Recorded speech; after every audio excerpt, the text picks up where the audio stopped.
MBN 박재인 전무입니다. 최근 재건축 부담금 등 여러 가지 좀 잠잠하던 부동산 시장에 상당히 그 파장이 좀 큰 것 같습니다. 그래서 오늘 최근에 부동산 이슈에 대해서 좀 알아보기 위해서 고종환 한국자산관리원장님이 이 자리에 나와 계십니다. 안녕하십니까? 네, 안녕하십니까? 고종환입니다. 네. 그 반포 현대아파트 그 재건축 그 부담금이 한 1억 4천만 원 정도 나오면서 부담금 폭탄이 현실화되는 거 아니냐 하는 그런 우려가 많고, 이거로 인해서 재건축 시장에 상당히 영향을 많이 미칠 거로 보이는데 어떻게 보십니까? 우리 네, 그렇죠. 당초 예상했던 것보다 이제 조합원들이 예상할 때는 한 840만 원 정도를 당초 예상했었는데 이 예상치를 16배나 훨씬 뛰어넘은 그런 부담금이 예고가 됐죠. 네. 예고된 상태입니다만 국토부는 이렇게 될 가능성이 높다고 또 이렇게 말하고 있어서 이렇게 되다 보니까 조합 입장에서는 당장 멘붕 상태에 빠진 것 같습니다. 네. 우리 매일경제신문에서도 네. 일면 톱으로 보도를 했습니다만 여기는 이 단지만 해당이 되는 것은 아니고 이렇게 부담금 규모가 늘어나게 되면 결국 재건축에 대한 수익률은 내려갈 수밖에 없죠. 그렇게 되면 재건축 사업 자체가 보류되거나 늦어질 가능성이 높은 것이고, 이런 현상은 앞으로 재건축에 지금 대기하고 있는 반포주공 1단지나 잠실주공 5단지, 엄마 아파트에도 그대로 적용될 것 같아요. 그러니까 과거에 재건축 최고 강남에 8억 4천만 원까지 나올 수 있다. 이렇게 국토부가 시나리오를 발표했었는데 현실화될 것이고, 이런 것들은 현실화된다면 재건축 사업에 큰 파급 효과를 줄 것으로 보이고, 경우에 따라서는 재건축이 늦어지게 되면 2, 3년 또는 3, 4년 후에는 이제 결국 새 아파트 공급이 줄어들어서 다시 집값이 불안해질 여지도 있을 것으로 보입니다. 네.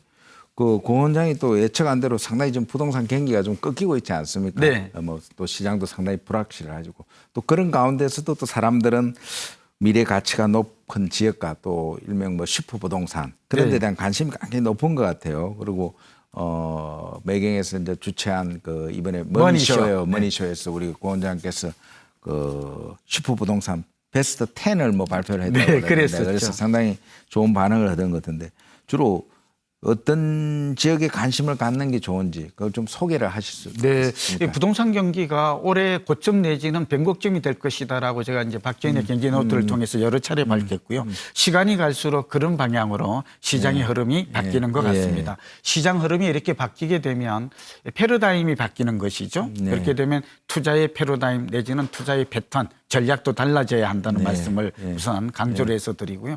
두 번째는 슈퍼 부동산, 이 말도 사실은 제가 썼던 이제 매경에서 사용해 주고 있고, 슈퍼 부동산과 연결된 단어가 미래가치 부동산입니다. 결국 현재 가치보다는 미래가치가 높은 지역을 선택할 것.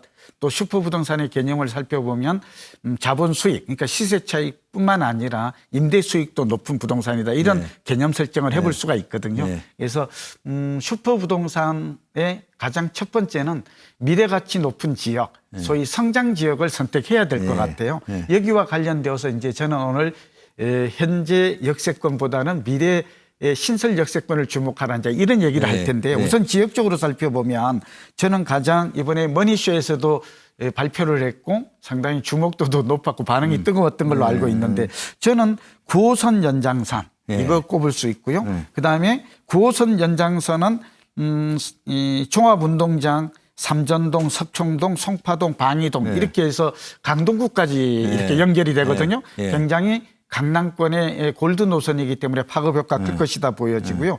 두 번째는 5호선 연장선을 꼽을 수 있을 것 같아요.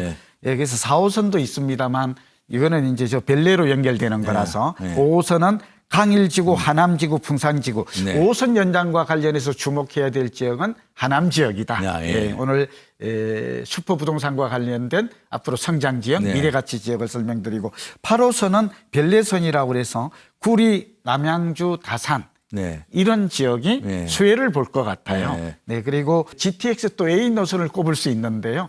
인천 송도에서부터 일산의 킨텍스, 이게 파주까지 연결이 되거든요. 그러니까 경협과 맞물려서 파주라든지 이게 이제 서울역이라든지 또 변두리에 속했던 연신내 이런 지역들이 앞으로 좀 유망하지 않을까 그렇게 내다보고 있습니다. 그리고 신설 역세권은 아니지만 정보사 터널 한번 얘기했었는데, 이렇게 되니까 사당이나 이수 지역 이런 지역들도 최근에 상당히 곽강을 받고 있는 것으로 보입니다. 네.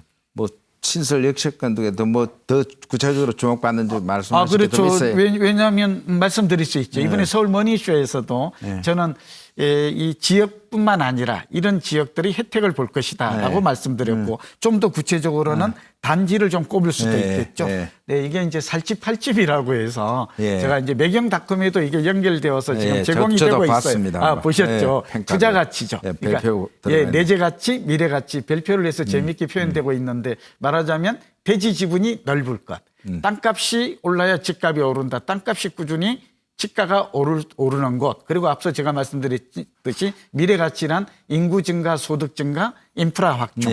여기 행정계획 좀 여러 가지 지표가 좀 짜여진 건데요. 이런 지역들 중에서도 하남 5호선 연장선과 관련해서는 우선 하남 신장동 지역을 좀 주목해야 될 것 같아요. 네, 여기에 지금 신설 역세권이 들어서면 현재 미사만 뜨고 있지만 연장 대응에 따라서 이 지역도 앞으로 출퇴근 시간이 줄어들어서 교통망의 파급 효과로 지역 변화와 함께 부동산 가격에도 상승 영향을 미칠 것이라 보이고요. 풍산지구도 좀 주목해야 될 것 같아요. 이 풍산지구는 하남시 덕풍동 일대가 될 것 같거든요. 여기에 신설 역세권. 지금 현재 아파트도 있어요. 풍산 아이파크라든지 르네상스 이런 것들이 있고요.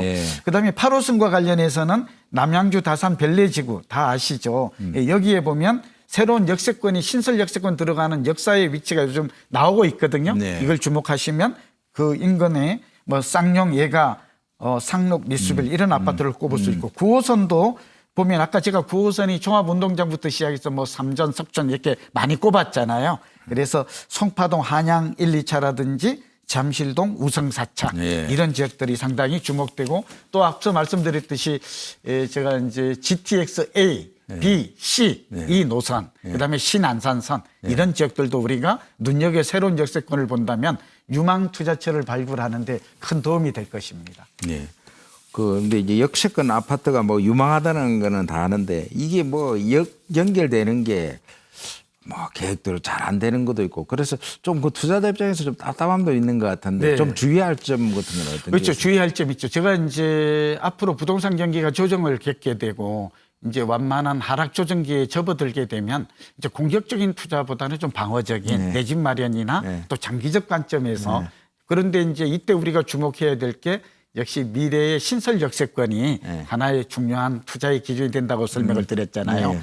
역도 우리가 지금 예컨대 몇 군데를 꼽아서 설명을 좀 드렸었는데 두 가지를 주목해야 될 것 같아요. 또 주의도 해야 될 것 같아요. 왜냐하면 최근에 김포도시철도가 올해 11월에 개통 예정이었잖아요. 다 그렇게 알고 있었는데 이게 8개월 정도 늦춰져서 내년 7월경에야 개통이 된답니다. 여러 가지 설계라든지 뭐 인허가라든지 이유가 많죠. 그러니까 그런데다가 지금 4호선도 곧 개통이 될 것이다라고 했는데 이것도 1, 2년 늦어지고 있고요. 좀 전에 제가 말씀드렸던 5호선, 뭐 8호선, 9호선 아마도 다 줄줄이 1, 2년 정도 계획보다는 늦춰질 것 같아요. 이거는 뭐 정부의 예산이라든지 뭐 행정 불가피한 측면이 있다고 하더라도 이런 점들은 당초 정부가 발표한 내용대로 이 교통망이 확충되는 것은 아니라는 점, 좀 늦어질 수 있다는 점은 주의해야 될 것 같고요. 두 번째는 이 개통되기 한 2, 3년 전에 집을 마련하는 게 좋아요. 전세 사는 분들이라면. 그러면 적정한 시기에 앞으로 부동산 경기가 오르기 어렵다면 바로 여길 매입하기보다는 적어도 개통 한 2, 3년 전 저로 봐서는 지금부터 1, 2년 후 정도 내 집 마련하는 전략이 바람직해 보이다고 생각이 듭니다. 정부 쪽에 한 가지 좀 건의를 드리면 SOC 투자는 결국 낭비가 아닙니다. 토목의 낭비가. 우리가 교통망을 확충하고 지역의 변화를 促진하고 그만큼 우리의 삶을 혁신하고 개선하는 데 질적 개선하는데 큰 도움이 된다고 보이는데 이 SOC 예산을 이 문재인 정부는 10% 이상 줄이고 있어요. 그래서 지금 뭐 남북 경업철도도 논의되고 있는 마당에 우리 남한 쪽에 필요한 수도권에 밀집된 이런 지역의 SOC 교통의 인프라 이런 쪽에는 정부도 좀 더 신경을 쓰고 그렇게 하는 것이 행정의 신뢰도 높이는 길이 아닌가 생각됩니다. 원장님 오늘 좋은 말씀 감사합니다. 네, 고맙습니다. 지금까지 미래 가치가 높은 10호 부동산에 대해서 고종환 원장과 함께 알아봤습니다. 박재인의 경제노트였습니다.